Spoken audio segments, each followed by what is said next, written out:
Hello दोस्तों, इंतज़ार हुसैन एक मारूफ़ फ़िक्शन निगार थे जिन्होंने कई किताबें लिखी और मुख्तलिफ़ मौज़ूआत पे किताबें लिखी और फ़िक्शन में उनका काम जो है वो बहुत फैला हुआ है।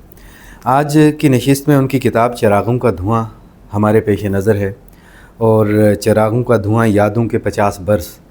ये इंतज़ार हुसैन चूँकि 1947 तक़सीम के हंगाम हिजरत करके लाहौर आए थे और हिजरत करने के बाद उनका पहला ठिकाना कौन सा था और उसके बाद लाहौर में उनकी यादें क्या थीं, ये उन यादों पर मुश्तमिल किताब है। चिरागों का धुआं बहुत मशहूर किताब है। तो आज इसमें से एक बड़ा दिलचस्प इक़्तिबास आपकी खिदमत में पेश करना है और ये इक़्तिबास लाहौर के एक तारीख़ी इलाके कृष्ण नगर से मुतल्लिक़ है। तो हम शुरू करते हैं वो इक़्तिबास।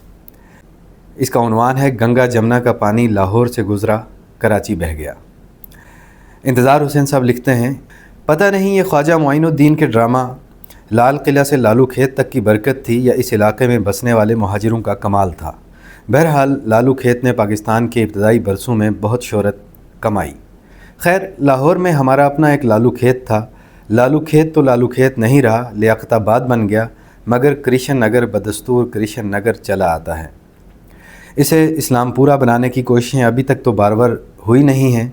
मैंने पाकिस्तान में कदम रखने के बाद यहीं आंख खोली। खूब जगह थी, उजड़ी उजड़ी, और साथ ही में इतनी आबाद के बाज़ार से गुज़रते हुए खवे से खवा चलता था और ये सब खवे पनाहगीरों के थे जो रफ्ता रफ्ता पनाहगीर से महाजिर बन गए।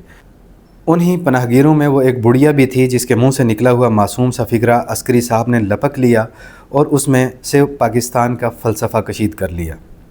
हमारे आगे आगे पनाहगीरों की एक टोली में घिरी चल रही थी और अपनी रो में बोल रही थी।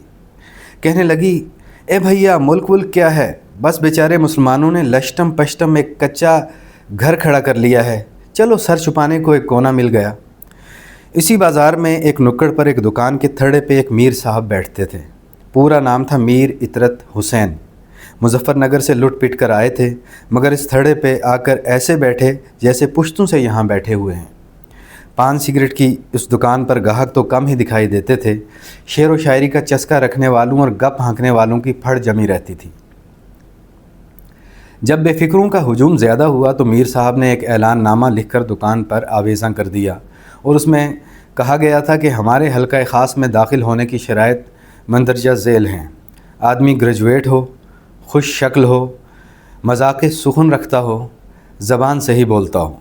इस हल्का ख़ास के रुकने रकीन डॉक्टर सफदर हुसैन थे कि वो भी मुजफ्फरनगर ही से ताल्लुक़ रखते थे और इस दुकान से चंद कदम के फ़ासले पर एक मकान में आकर बसे थे। दूसरा रुकन जो मुझे याद आ रहा है वो सांवली रंगत वाला गवर्नमेंट कॉलेज का एक एमए का तालिब इल्म था। नाम था सलीम गिलानी, जो शायरी से ज़्यादा मौसीकी का दिलदादा था। आगे चलकर रेडियो पाकिस्तान के वास्ते से तरक्की की मंजिलें तय की। तो कृष्ण नगर का बाज़ार तो बहुत आबाद था, मगर गलियाँ उजड़ी उजड़ी नज़र आती थीं। कितने घर अभी तक बेआबाद थे।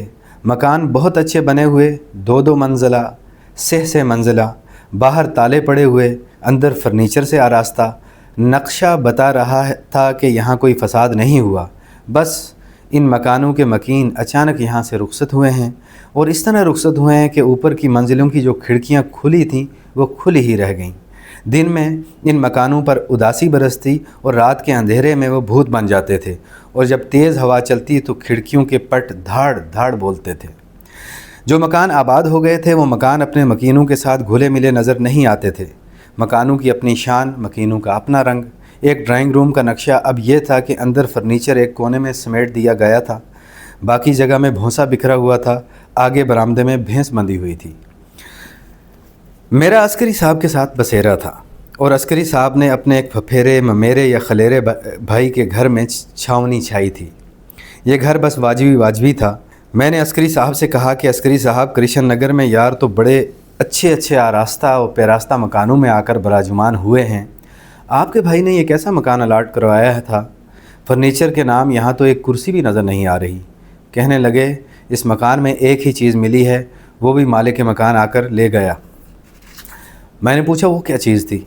बोले, तुम्हारे आने से कोई 3 दिन पहले एक सिख फ़ौजी जीप पर सवार पाकिस्तानी पहरे में यहाँ आया।